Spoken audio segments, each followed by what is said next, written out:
Hi everyone, welcome to our CWSN Leela Bhanu channel. ముందుగా ఈరోజు అల్లం చట్నీ కావలసిన పదార్థాలు ఇలా తయారు చేసుకుంటే ఎంతో రుచిగా ఉండే అల్లం చట్నీ అయితే రెడీ అవుతుంది.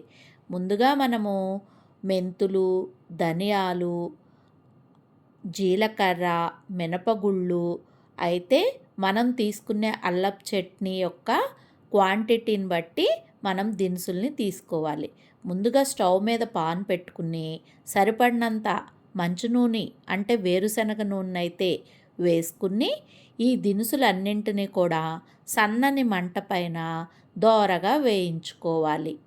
ధనియాలు, జీలకర్ర, మినపగుళ్ళు, మెంతులు తక్కువగా 4 గింజలు వేసుకుని సన్నని మంట మీద వేయించుకోవాలి.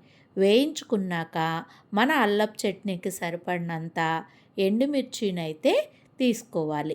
ఎండుమిర్చిని కూడా సన్నని మంట మీద వేయించుకోవాలి.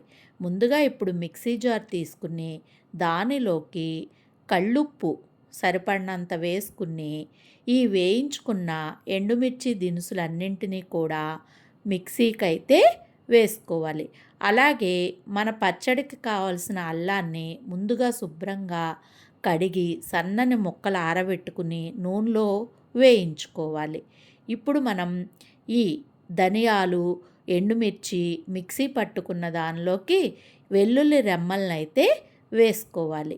తర్వాత మనం నూనెలో వేయించుకున్న అల్లం ముక్కల్ని వేసుకుని అలాగే మన అల్లపు చట్నీకి సరిపడినంత చిన్న నిమ్మకాయ సైజు అంత చింతపండుని వేడి నీళ్ళల్లో నానబెట్టుకుని మిక్సీ పట్టాలి.